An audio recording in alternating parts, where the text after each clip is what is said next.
Kita ke informasi berikutnya, pemirsa. Proses hukum kasus tudingan ijazah palsu Presiden ke-7 RI Joko Widodo ternyata masih terus bergulir. Dan hari ini kuasa hukum Roy Suryo CS mendatangi Polda Metro Jaya untuk meminta penundaan pemeriksaan. Ahmad Khosinuddin selaku tim advokasi meminta agar pemeriksaan Roy Suryo CS dijadwalkan ulang setelah 17 Agustus 2025 dengan alasan memiliki agenda perayaan HUT RI. Roy Suryo CS dijadwalkan diperiksa sebagai saksi sekaligus terlapor di pekan ini. Pemeriksaan ini merupakan tindak lanjut dari laporan yang dilayangkan Jokowi terkait dugaan pencemaran nama baik dalam tudingan ijazah palsu, pemirsa. Kasih Bang. Ada 10 klien kami ya, yang 9 ini meminta melakukan penjalanan ulang, termasuk Rismon Sianipar, kemudian Roy Suryo, Rizal Fadila, Kurniatri Royani, kemudian ada Rustam Effendi, Michael Benjamin Sinaga, Nurdiansyah Susilo, termasuk Sunarto dan Arif Nugroho.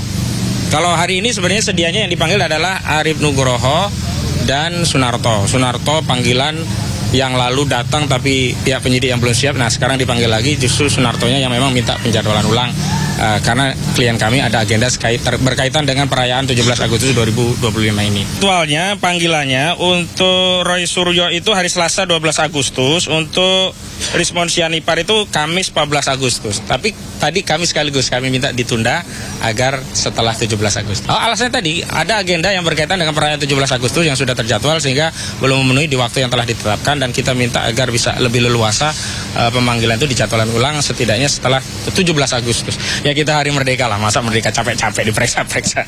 Merdeka dulu baru nanti kita berjuang. Kuasa hukum Roy Suryo CS juga menyampaikan mantan Ketua KPK Abraham Samad masuk dalam 12 nama yang dilaporkan Jokowi terkait dugaan pencemaran nama baik dalam tudingan ijazah palsu. Abraham Samad pun dijadwalkan diperiksa polisi dalam waktu dekat. Nah, khusus untuk Abraham Samad nanti silahkan kawan-kawan media datang. Insya Allah akan memenuhi panggilan hari Rabu jam 10 di Polda Metro Jaya, masih seputar dengan kasus laporan dari saudara Joko Widodo. Karena belakangan memang Pak Abraham Samad ini masuk menjadi 12 orang terlapor dari laporan saudara Joko Widodo yang sebelumnya hanya menyebutkan 5 inisial.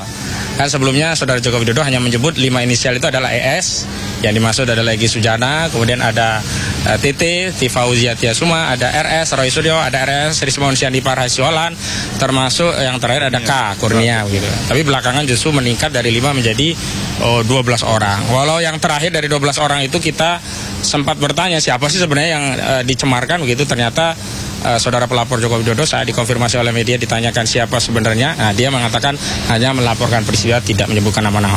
Walaupun secara hukum aneh, karena ini delik aduan harusnya muncul nama, begitu. Kita beralih ke informasi lain. Usai viral terkait curhatan Ustadz Dasat Latif yang rekeningnya diblokir padahal uang tersebut untuk beli bahan bangunan masjid, Pusat Pelaporan dan Analisis Transaksi Keuangan atau PPATK mengklaim sudah membuka rekening masyarakat. Saya hari ini berencana membayar besi, semen untuk pembangunan masjid saya. Jadi saya datanglah mengambil uang yang saya tabung di bank pemerintah.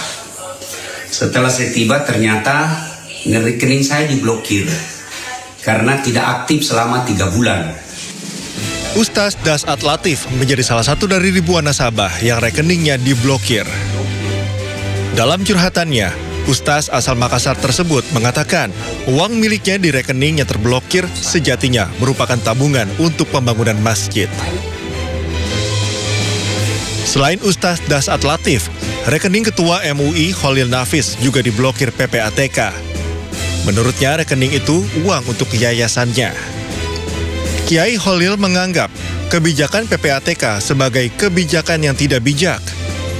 Ia meminta Presiden Prabowo mengambil tindakan terhadap kebijakan yang bikin gaduh. Bahkan, menurut Kiai Khalil, masyarakat bisa malas menabung di bank akibat kebijakan PPATK memblokir rekening tak aktif. Pusat Pelaporan dan Analisis Transaksi Keuangan atau PPATK memblokir 122 juta rekening yang tidak menunjukkan aktivitas transaksi selama 3 bulan lebih.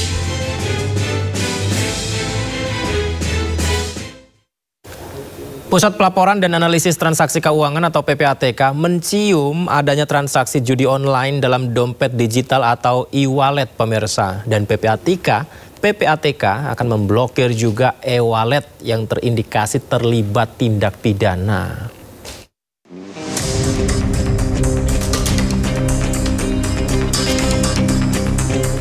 Pusat Pelaporan dan Analisis Transaksi Keuangan atau PPATK membuka peluang memblokir dompet digital atau e-wallet. Kabar ini menuai sorotan warganet. Kepala PPATK Ivan Yustiavandana menegaskan PPATK dapat memblokir e-wallet atau dompet digital dalam situasi tertentu. Namun sifatnya berupa penindakan atas suatu kasus. Di antaranya, resiko e-wallet sebagai rekening penampung deposit judi online. Mekanisme ini tentu berbeda dengan kebijakan sebelumnya yang menyasar rekening dormant atau tidak aktif. Sementara itu sebelumnya PPATK memblokir 122 juta rekening dormant atau rekening yang tidak menunjukkan aktivitas transaksi selama 3 bulan lebih dari 105 bank. Kini, seluruh rekening itu telah dibuka kembali. Menurut PPATK, akibat pemblokiran rekening, transaksi judi menurun hingga minus 70%, yakni dari 5 triliun rupiah menjadi 1 triliun rupiah.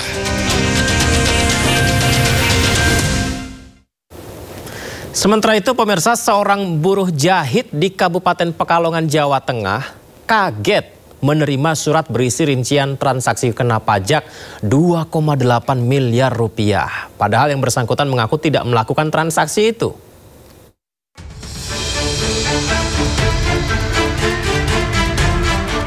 Ismanto dan istrinya Ulfa, buruh jahit di Kabupaten Pekalongan, Jawa Tengah, kaget menerima surat berisi rincian transaksi kena pajak bernilai miliaran rupiah.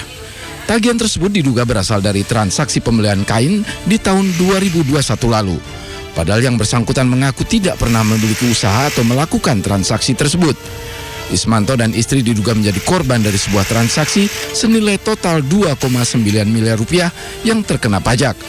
Mereka berharap pihak berwenang dapat mengusut dugaan penyalahgunaan identitas ini. Reaksi saya kaget, Pak. Saya kan cuma buruh harian lepas ini kayak gini. Ya protes, Pak. Reaksinya gimana mereka? Protes ya petugas pajak memaklumi. Nggak percaya. Masa rumah kayak gini kok tagihan pajaknya sebesar gitu. Kepala KKP Pratama Pekalongan Subandi membenarkan adanya kunjungan petugas pajak ke rumah wajib pajak tersebut. Prosedur yang dilakukan adalah klarifikasi, bukan penetapan pajak sepihak. Data administrasi kami murmur dari pihak ketiga, dalam ini adalah Direktorat Jenderal Pajak, data bahwa WP yang bersangkutan itu melakukan transaksi dengan salah satu perusahaan senilai 2,9 miliar. Nilai transaksi, bukan nilai pajaknya.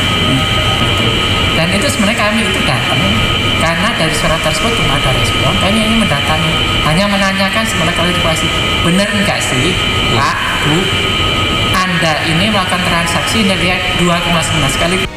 Menurut Subandi, jika wajib pajak merasa tidak pernah melakukan transaksi tersebut, dimungkinkan adanya penyalahgunaan identitas seperti nama, KTP, atau NPWP yang dipinjam pihak lain. Dari Pekalongan, Jawa Tengah, Suryono Soekarno, iNews melaporkan.